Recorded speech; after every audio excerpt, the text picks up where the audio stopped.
Filmmaking is the process by which a motion picture is produced. Filmmaking involves a number of complex and discrete stages, starting with an initial story, idea, or commission. It then continues screenwriting, casting, pre-production, shooting, sound recording, post-production, and screening the finished product before an audience, and that results in a film release and an exhibition. Filmmaking occurs in a variety of economic, social, and political contexts around the world. It uses a variety of technologies and cinematic techniques. Although filmmaking originally involved the use of film, but now most of the film productions are digital today. Filmmaking refers to the process of crafting an audio-visual story commercially for distribution or broadcast. You may be wondering why I'm talking filmmaking today, and you will find out about it soon. So there is only one way to succeed in everything, and that is to give it everything, said Vince Lombardi. Determination inspires us to dream bigger and achieve more for ourselves. When we adopt hardworking, successful people as a role model, we fuel our determination and stay inspired to create new goals. So, you have to believe in it before you see it. Welcome to Be the CEO of Your Life series on Manthan with Saraswathi. After successfully running the festival series, doctor series, educator series, and discussion with people who have shared various experience and vision on this platform, I am now inviting the youth who have taken charge of their life to come and share the knowledge, experience to guide and empower the youngsters.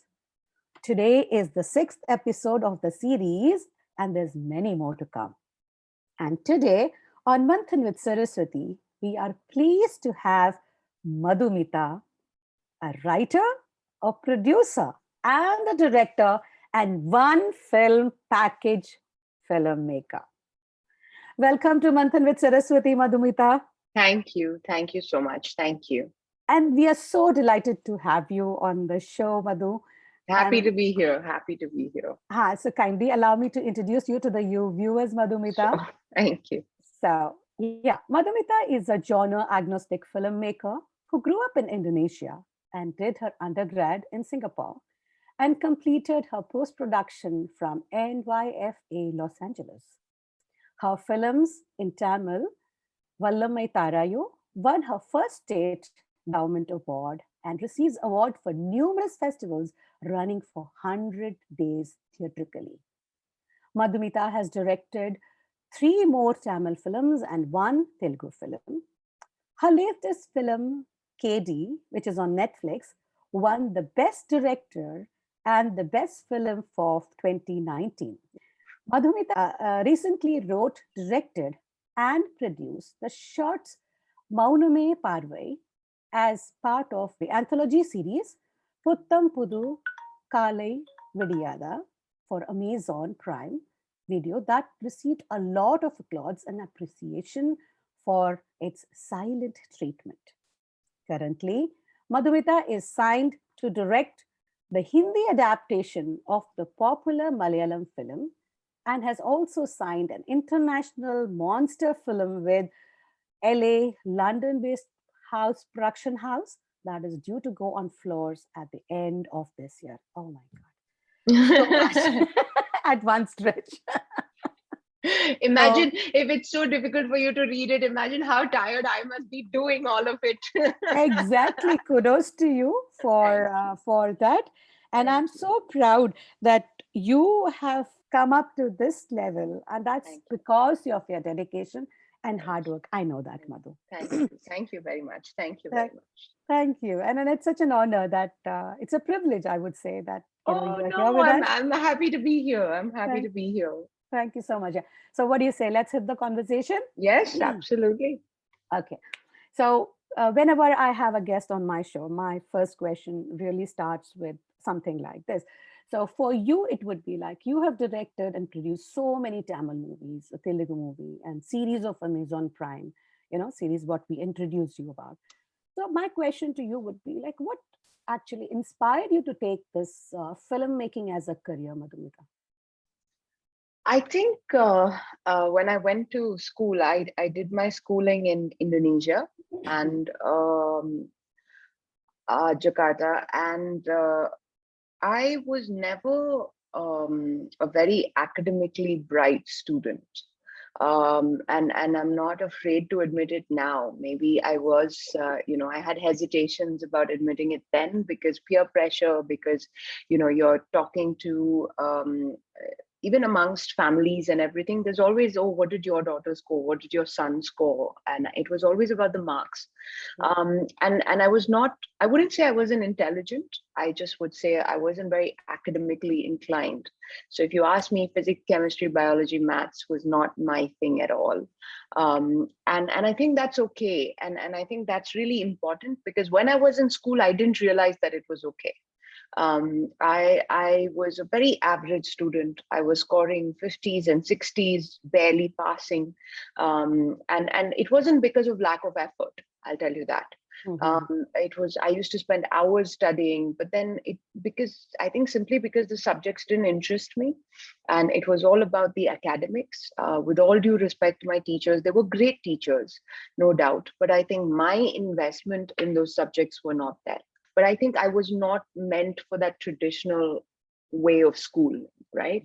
And so then after that, when I went to college though, and I was surprised by myself with this. I think it was because in college, I was a distinction student. I won awards in my first year of college. I was the topper in all my classes. And I think it was great because it was finally things I wanted to learn. It was finally things that I was interested in. It piqued my interest. It triggered my investment in that subject or work. So in school, I always knew that I liked the extracurricular activities like drama, poetry. English was one of my favorite subjects. I remember Miss Srilata even today. A lot of my interest in drama, theater came from her. She always encouraged me to do poetry, drama, elocution contests, and things like that. So I think that's where it kind of started, where I realized that academics was not for me. And I think it also helped that Appa Amma were avid movie watchers. And so even when we were in Jakarta, we used to bring back VHS tapes to Jakarta and watch a lot of movies. I have seen like KB Sir movies. I've seen H. Sridhar Sir movies. I've seen Mani Ratnam Sir's movies. Even though I lived abroad, we always watch Tamil movies. In fact, to what extent now we have flown down to Singapore just to be able to watch a movie in the theater. Like over a weekend, we used to take I know I sound very privileged, but we used to take flights to Singapore just to watch a movie. So that's how the movie madness kind of started, I think. Also because, I don't know, I'm being very honest here, but I think when you don't feel accepted because you're not very academically sound in the traditional sense in school, and then to realize that you can be a topper, you can score well, you can be appreciated by people around you, you get some sort of validation. I think that switch happened in Singapore. And that's when I realized that, I have something that I can contribute.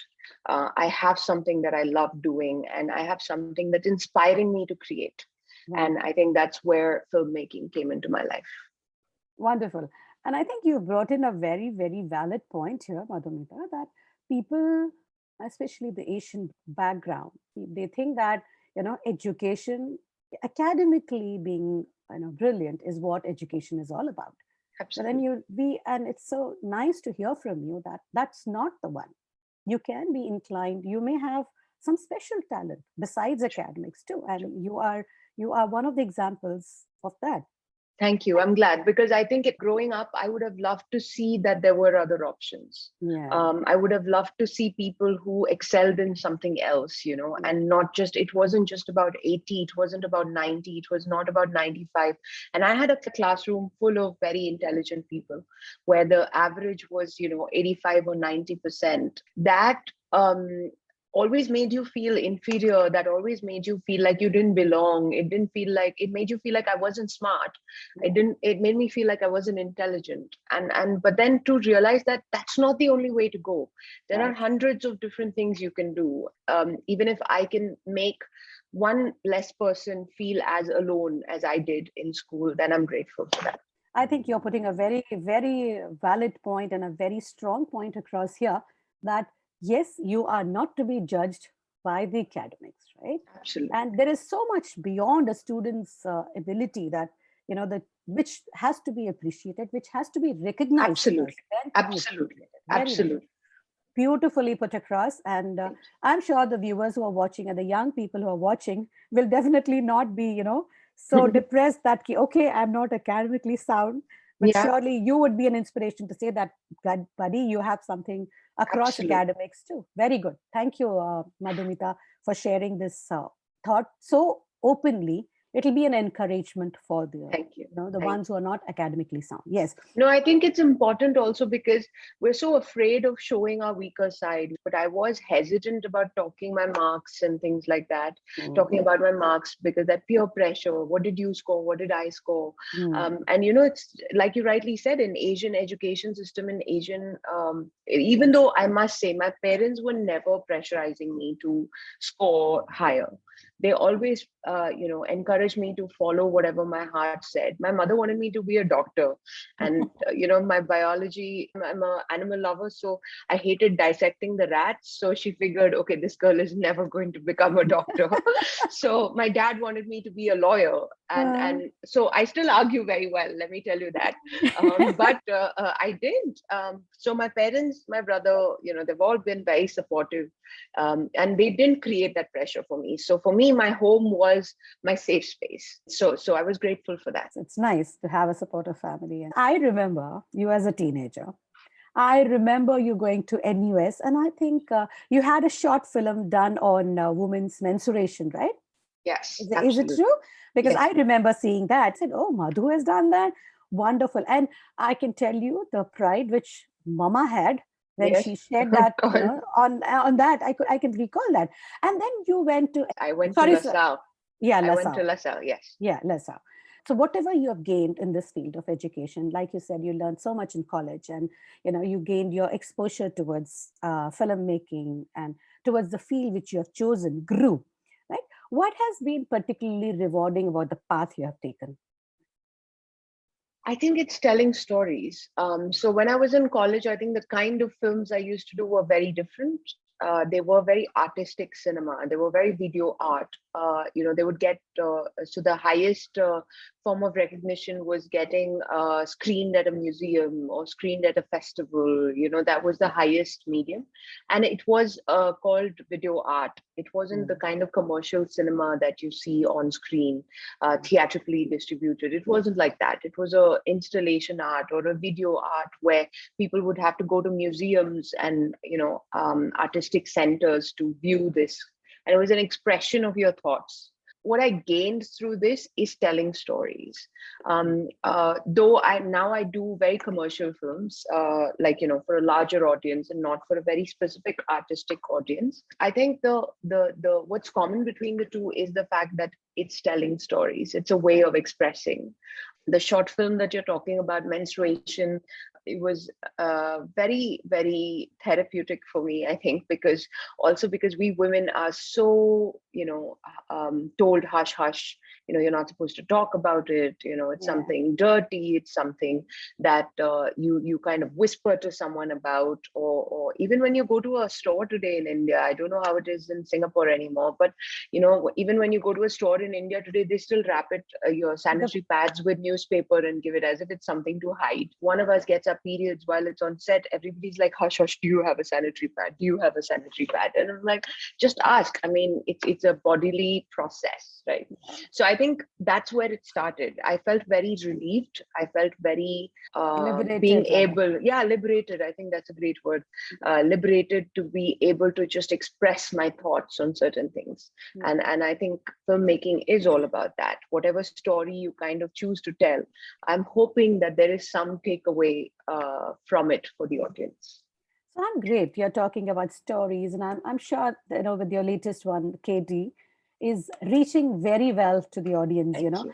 I Thank am. you. I would like to tell my viewers about KD, and that's the latest one which Madhumita produced and, in fact, directed in 2019. It deals about an old man and a small little boy, and it is the charm between these two, how they interconnect, and it's a wonderful movie, and that is being made in Hindi right now, Madhumita.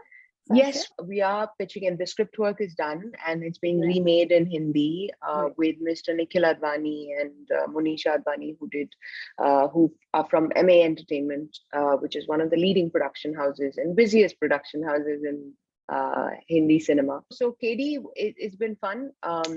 We've been writing it. We're pitching it to actors right now. So Okay. so let's see who ends up becoming my KD. So viewers who are watching it, you've already heard Madhumita, and just wait for it. And in the meanwhile, you can always look into for KD on Netflix, and you can enjoy the movie. Although it's in Tamil, but I'm sure it will be the emotions will be has been very well conveyed, so you can realize that. And So there is subtitles too. So subtitles to it, right? Exactly, because it's Netflix production. Subtitles, comes with yes, it, right? yes, absolutely. Thank you so much, Madhumita, for that, sharing that. Madhu, when now that when you said in school when you got low grades, you will not be openly telling about it, and now that you have become a director and you are meeting so many people, do you ever struggle with confidence? And if so, how do you overcome it? Get some, because the viewers who are watching it would also have this issue of confidence. So what will your mantras be? Just share a few points, helpful. I don't think I'm sharing this part of my life because I've become a director.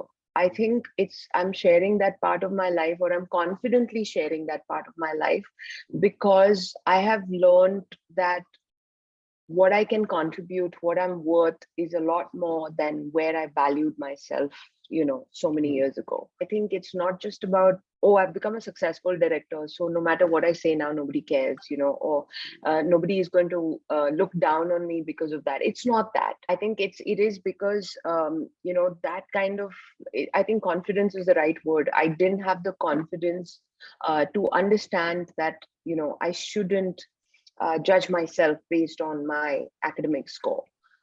Whereas today I have that confidence. I'm much more than what grades I got. Every first day of shoot is always butterflies in the stomach. I've done 5 films, I've done 6 films. I'm confident. I know I go with a lot of prep. Because that's just how I am. I go very well prepared on set. My entire crew knows what I'm going to shoot. My team is I'm very collaborative. I always believe filmmaking is a collaborative process. So I discuss a lot of ideas. I'm open to other people's ideas and all of that. So we are all on the same page when we go on set. So I know that I've done the prep work. I've done the homework. I've done the hard work. But still, that first day of shoot is quite stressful. It's quite butterflies in the stomach. And after you get through that first day, then it becomes relatively easy. That's why I said relatively, not very easy, but relatively easy.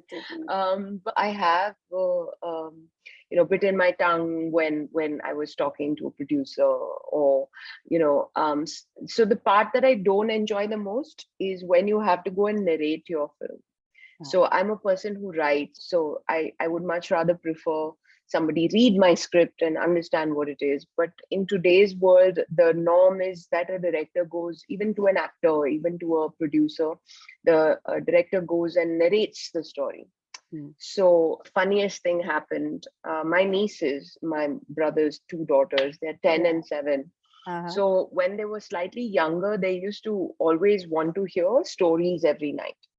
And my appa kind of, got them used to stories every night. And he used to tell them random fantasy stories like Tarzan, this, that, and everything every night. Like suddenly Tarzan would be in Jakarta. Suddenly Tarzan would be in Singapore. Like, he would just invent all these stories. So they're very close to me and they're very near and dear to my heart. So whenever I would go, they would also be like, Atte, please tell me a story. Atte, please tell me a story. And I would never be able to tell a story Like I mean, sure, we can say the rabbit and the turtle stories or whatever, but they were so used to my father's scale of imagination that they expected the same from me. Okay. And I never used to be able to do it. I couldn't come up with stories on the spot. One day she turned around and she asked, the older one, she turned around and said, "You're struggling so much to narrate a story to us. How will you go and narrate to producers?" A very valid point. she's got a point. Attacking on your She's got confidence. a point. Yeah, she's got a point. And it's true, because I think as long as you're thinking about if the person sitting across from you is judging you, is evaluating you, your intelligence, your capability, I think that confidence kind of takes a shot. But I think what I've learned over the period of times is I have done my preparation. I know what I'm talking about. So let me put it to them. What they think of me does not matter, as long as they give the money for the film. So The most important one. that's the most important part. You can think anything you want of me, but put in money into the film. Let's make the film. That's all that matters. But no, jokes apart, I think I started going into these meetings with confidence that I know what I'm talking about and I like telling this story. And I think that helped me overcome that confidence issues. I still falter. Sometimes you see, the person sitting across from you, they reach for their phone. Now their attention span is so little that, they reach for their phone to check a message, or suddenly they've had a tired day and so they're yawning. You take a hit because you're like, is my story boring? Am I boring them? Is that what is going on? But then eventually you come to realize that no, that's just the attention span of the person, or the fact that they've had a long day and they're just exhausted. So I think, long story short, it's about going in with the right mindset and not letting yourself believe that what they think of you is what is of utmost importance. So that's what I have learned, and that's what I'm practicing. Very, very well said. So, if to sum it up for the audience in just 2, 3 words, it would be like, have a right mindset, prepare your stuff very well, and have the confidence and know that it's because of the attention span they are looking into the phones. So, the idea is to have your point well set and have a mindset that what you're doing is what you are best at, right? Yeah, absolutely. Very nice. Thank you so much. I'm really impressed with the way you were able to, find a silver lining in all this difficult situation, talking to producers, getting the money out of them, and so happy to see you share so very openly, and which is definitely going to be helpful to the younger generation who are planning to take up either production, or they want to become directors, or they want to screenshot, whatever they would like to do. Very nice. So you were talking about that you being organized, and you collaborate very well. The entire crew is well updated with what you plan and what you want to go ahead with. So do you ever face any problem when you're managing your priorities or deadlines? How do you manage it? But then, do you have any other trick to manage your deadlines? So I am not diagnosed, but I have OCD. I'm raised in a family of two perfectionists. My mother is a different kind of perfectionist. My father is a different kind of perfectionist. And I think I learned that from them, which has been extremely useful in my life. It makes other people around me life a little miserable because I expect high standards, but I think it's made my life easier. I think what I do is I make to-do lists every morning. There is a satisfaction when you strike out something that you've done. So I think I love doing that to-do list. I also don't micromanage my team. And in order for being organized and things, I think the maximum prep you can do, because on set it's quite a bit of chaos. When you're going for a shoot, it's quite a bit of chaos. I think filmmaking 101 lesson that we all learned is anything and everything that can go wrong will go wrong. That is filmmaking 101. So for you to be prepared, you have to be a troubleshooter, you have to be problem solver. So I think it's about being spontaneous, about trusting your instinct, and also to give people the space to be solution oriented rather than harping on a problem. So when somebody makes a mistake on my set, even if it is me, I think people around me who have worked with me realize that I'm very solution oriented. So I don't harp on the fact that, oh, you messed up, you messed up, you messed up. I don't think we achieve anything out of that. Then the immediate question I ask is, okay, how can we fix this? And I think that not harping on the mistakes and being very solution oriented has helped me overcome the biggest challenge. So, looking at your management skills, which is awesome, I would like to sum it up for the audience here. The few points which Madhumita is just sharing. And we are in conversation with Madhumita, a filmmaker who is sharing her experience and some inspiring thoughts with us. And she just shared her management skills, which would be like to make a to-do list. Don't micromanage your team. Be spontaneous and trust your instinct. And be solution oriented, not then just pondering over the problem and dragging the problem. We give a solution. Be a solution oriented and get going and to produce such awesome movies. Thank you. Okay, Madhumita, now that you are producing so many movies and as a director in the glam world, whether it be Bollywood, Tollywood, Hollywood, everywhere it's a glam world, right?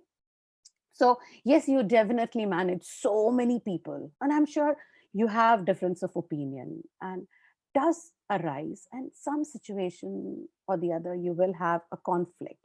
How do you get others to accept your idea, or in other words, how do you go about getting cohesive among a team who disagrees with you? I think I don't know about other businesses, but I think filmmaking is something so creative and so subjective. For example, if it is a scene, for those of you that have seen KD, for example, there is a scene where KD runs away from his house and he's waiting in the middle of a road, nowhere, and he's exhausted because he just woke up from a coma and he's had to run away from his house. If you see that scene, I think the example I use that for is because Mura sir, who played KD, he's a theatre artist. He represents Tamil Nadu Art and Cultural Center. So he's a doyen as far as performance and acting is concerned. So in his head, when I narrated the story to him, this particular scene, he had imagined it as, KD would sit very regally on that stone that was on the road. He feels like very achieved, like because he ran away from the house. And so that was how he imagined that scene to play out.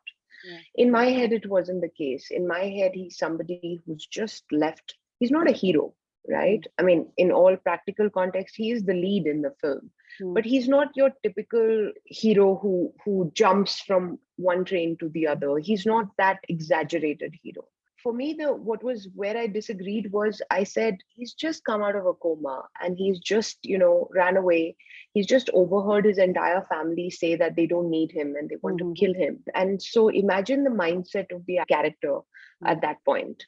And so I wanted him to sit very dejected. I wanted him to sit very lost, like you've lost everything in life. Because for somebody who's given up his happiness and focused on, or his companionship, he never remarried. He focused on raising the children right and giving them the right life. For somebody like that, to realize that the kids don't need them and that's something a lot of parents in their retired age go through, right? Yes. Because they're so used to needing them all the time, and suddenly when the kids grow up and have their own opinions and have their own life and have their own interests, and the parents realize that the kids don't need us anymore, it takes a very mature and confident set of parents to say, okay, I have my own life. A majority of the parents I've seen are always so upset that the kids have not needed them. Right, wrong, that's a different story. But so in this, that was the contrast, that was the difference, that was the difference of opinion. So normally I realized that if I talk to them on set, if I have a disagreement with anybody, be it with my DOP, my actor, normally talking helps. Normally discussing those ideas, why I see it this way, why do you see it this way, why their way is not working for me. That is normally a conversation, and that usually helps.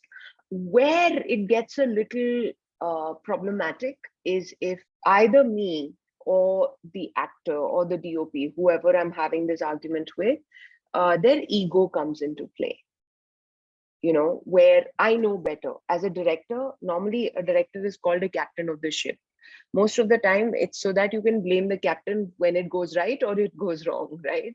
But apart from that, it's normally a single person's vision that everybody else follows. So a director's vision is what everybody else follows. The director wants to make this kind of film. So I one thing I'm very clear when I'm making films is I have no ego. So if I'm shooting it a certain way and somebody says that, let's say, let's not shoot it this way, let's shoot it some other way, then I don't take it that, oh, they are disagreeing with me, they're not respecting me. I don't. I take it that, okay, this is another perspective. Let me consider it. Let me think, is it possible? And then if it's possible, I will execute it. If I don't agree with it, then I put my foot down and I say, I've heard you, but I still think what I'm trying to do is, works best for the film. So when I say I don't have ego, and normally I hire people who don't have egos like that, my rule on day one is the film is always bigger than any one person. And that one person could be the director, that one person could be the producer, that one person could be the DOP. It's always bigger. So if we remember that, as long as our discussions are solution oriented and focusing on how we can make the film better, then there is no issue. And apart from this, I think Amma always says this, Madhu, you can always convince anyone of anything. So I think I use my convincing tactics. It would be like the charm, Madhu's charm of convincing people around. Yeah. I think that's what she is. She says, if somebody spoke to you for 5 minutes, you will even convince them that a rabbit has got 6 feet.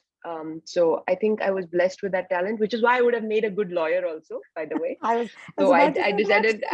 decided not to take that up. But yeah, I mean, jokes apart, I think it's about respecting each other, realizing that it is a collaborative process. Yeah.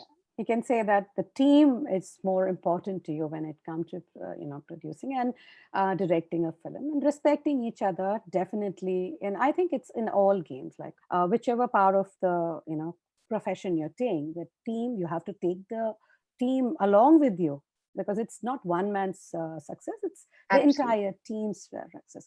So and to put up what's on screen, I think the film is bigger than everyone else. True. So I follow that. I understand. So I'm sure very infectious personality, and I'm so proud, and I admire the way you've handled this situation, and you are going great. Sky is the limit for you. Thank you. Nice, very nice. It's lovely talking, knowing more about you. This is a show in which I want the youngsters to motivate the ones who are coming along. So carrying on with the conversation, I would like you to tell me, or tell the viewers or the audience, that what are the 3 points you believe in, and what do you like to share with the youngsters who are listening to you right now?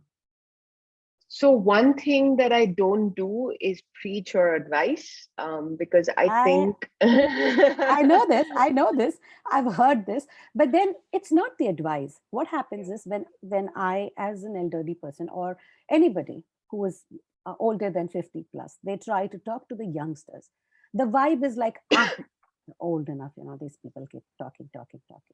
But when they see you guys in action, and when you are talking to them, it's not advice, it will be like you are talking to them, you are guiding them.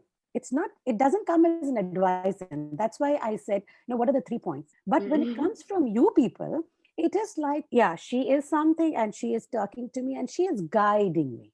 Sure. So there is a difference in perspective. Sure. Same thing. It's the same thing, but it goes as, yours goes as guiding, and ours goes as advice.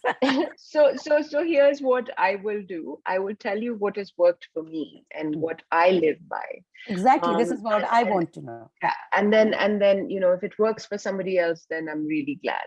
Thank you. So one of the first things that I tell myself is, don't let anyone else tell you what you can and cannot do. Because I think that's really important. Like, what you can and cannot do should be something you decide and something you carry forward. Don't let somebody standing across from you say you can't do this or you can do this. So that's one. Another one is trust your instinct. For me, I think that has really helped go a long way. Be it with casting actors, be it with, is this the right shot? Is this the right people I should work with? Everything, I listen, I take a moment, I pause. And that first reaction that you have to that person or the story or the idea is almost always right.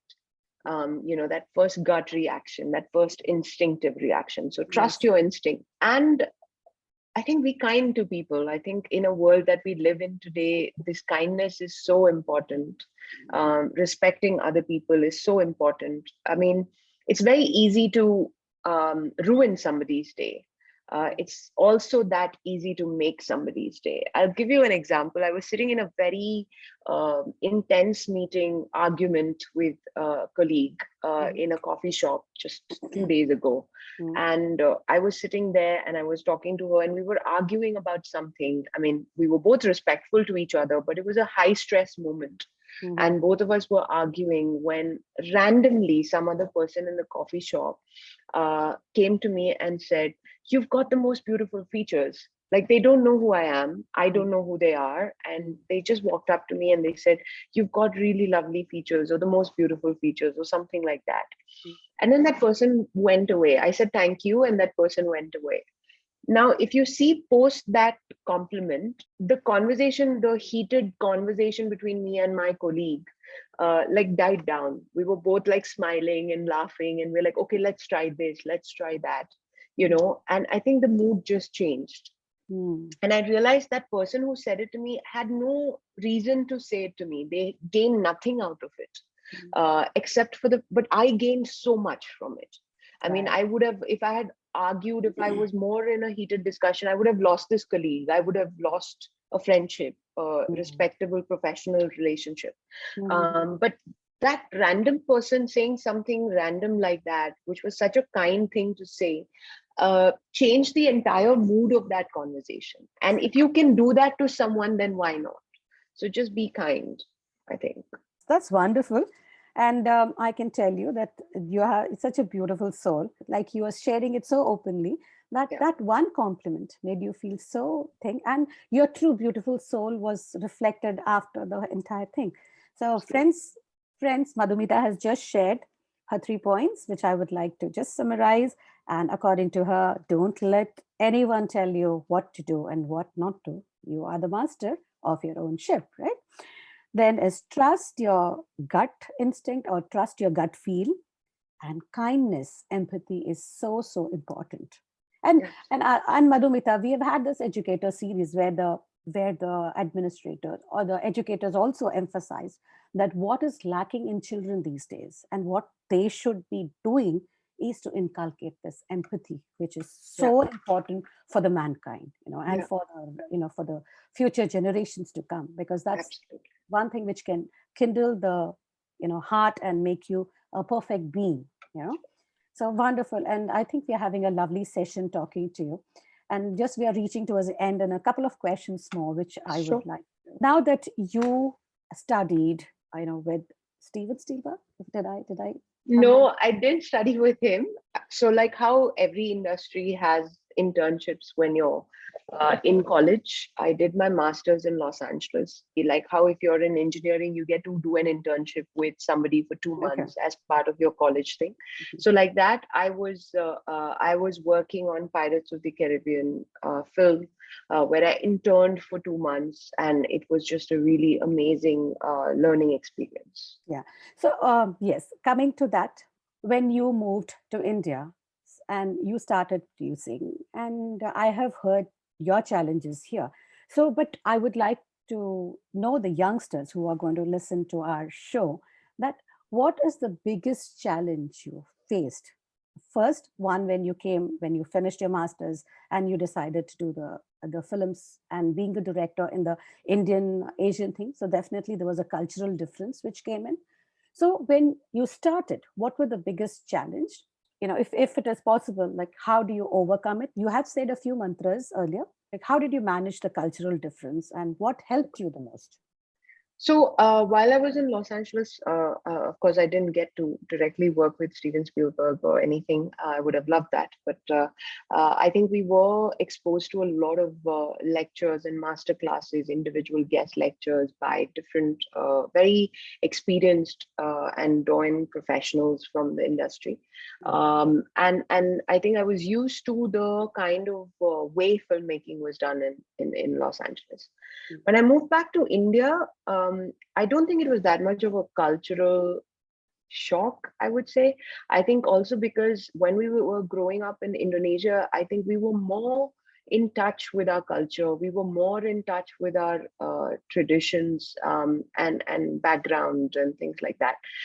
In fact, I had learned more Tamil than some of because Appa Amma used to have Tamil classes at home, teach the kids Tamil at home. Mm-hmm. But when I came back to India, I realized that girls who go to college or boys who go to college in Chennai don't read and write Tamil. Like it was a bit of a surprise for me, but I think it always happens when you're a diaspora, when you raise your kids abroad, you're so afraid of them losing touch with their culture, with their background, with their heritage and all of that we kind of overdo it a little bit. That dance, party class, dance class, this class, that class, everything. And then, it's good to stay in touch. I think that's what kindled my love for Indian films. So, I'm always grateful for that. But I think the surprise that I had here was, I think the exposure. I was used to being treated equally. I was used to being treated like my gender didn't matter. I was being used to, I was never looked down because of my gender. I was never disrespected or because of my gender. But here, when I came first, I think those were the primary challenges, where your gender is what comes first, not what you've achieved, not your merit, not your talent. Your gender is what comes first. And it's a very male bastion, right? The film industry it's changing a lot now, which is fantastic. We've got so many female technicians. We've got so many women who are helming not just in front of the camera, but also behind the camera and doing very well for themselves. But I think when I came in 2007 and I directed my first film, it's the case where they're not sure how to take instructions from a woman. And be it an actor, be it a cameraman, be it a art director, because the ratio was in 2007 when I went on a set, my own set, I think the ratio was 100 to 3. Oh. So if there were 100 men, there were 3 women, right? One being me, one being the actress, and one being maybe one assistant in some department. Okay. And so that ratio is quite skewed. Today it's still skewed, but I think we've come up, this is just an example. It may not be on every set, but at least on my sets, I'm particular that ratio is about 100 to a 20 or 100 to a 25. So I consciously, of course, the merits is what gets them the job, but I ensure that I don't give them the job just because they're women, let me clarify. But okay. I ensure that if I have like 2 equally, a male and a female with equal merits, I prefer to go for the female. And I think I make that conscious decision to have more people because the female gaze, the female perspective, the female view of things is really important. And the more women you see on set, I think it also encourages more college students to think that this is a safe industry. This is a professional industry where they are treated with respect and there will be safe spaces, right? So I think that is the stark difference that I felt, because in LA, the ratio was quite good actually. The ratio was like 30 to 50 or in that ratio. But here I also think it's a lot to do with the kind of physical labor Like there are lots of lightmen and stuntmen and all of that. So the male ratio there kind of is higher. But then I try to balance it out by having production designers, by having a DOP who's a woman, by having, an art department that has more women, or my own assistant directors team that has a lot more women. Again, purely based on their merit. But I think it's a good way to balance and also show people outside that it is a safe space.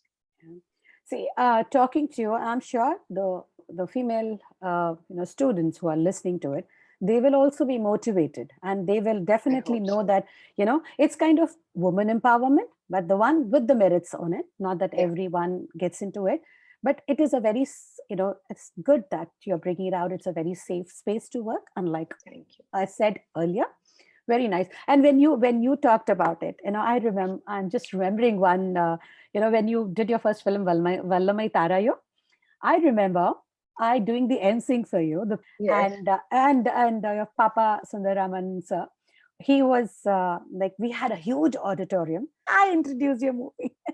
Yes, I remember he was there, and I think it was a great screening because it was a screening to grow up there and then come back and kind of present the film there was such a lovely moment. Yes, so I would say that was my aha moment, and I got a lovely gift from for me doing your emceeing and conducting the program, which is still there in my house in India.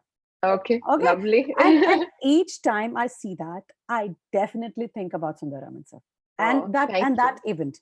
And this is not because I'm talking to Madhumita now, but this happens each time I visit Bangalore. Okay, and that's very nice, and that remained with me. So that was my aha moment. I feel there's another aha moment. You are sitting in front of me, and I'm talking to you, and we are in conversation. No. For me, though you never taught me specifically, but I do remember Madan talking about you being a teacher, because I think when he was still in school, you had come into the school and things like that. So even today, when I talk to my teachers, whether they taught me or they were just in the school and everything, I think it's a nice nostalgic moment where we were all part of that same world, and Jakarta was Jakarta. I love and I miss Jakarta so much. You should come over and be my guest. Absolutely. Absolutely. This is the last question, and we are almost finishing it up. Now, I want to know from you, what has been your biggest aha moment? I think the latest one, I have a lot of such aha moments for me because I'm very emotional. I'm very sensitive. It's very easy to make me very happy. It's very easy to make me very sad.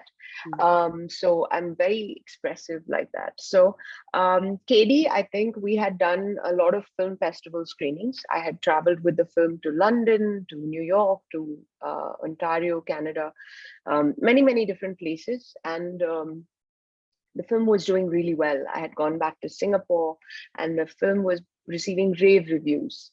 And then the producers decided to release it theatrically. So it would be available in theaters all over Tamil Nadu. And this was the day of the release, right? Now, you'd think that somebody who's seen the audience's reaction in a festival audience and received the kind of accolades that our team received for KD, you'd be used to it. But no, I had butterflies in the stomach. This was the first time that my parents were seeing the film.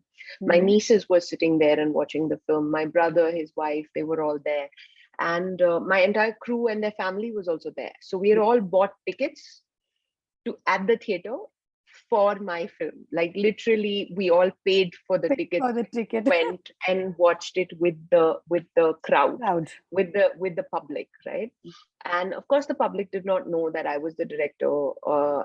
I'm not that popular for them to recognize me or anything. You're already there, so no. But I like this. The fact that I can go to movies and not be recognized. I like that. Mm. So anyway, so I was there and I was using every excuse to not go into the theater. I Mm. said, I will go and buy popcorn. And Amma is like, but you're the director of the film. How can you go buy popcorn? I'm like, my nieces want popcorn. I'm going to go buy popcorn. Like, what does it matter if I'm the director, right? Then, the sound was not coming properly. So I went to the screening room and I asked them to adjust the sound levels.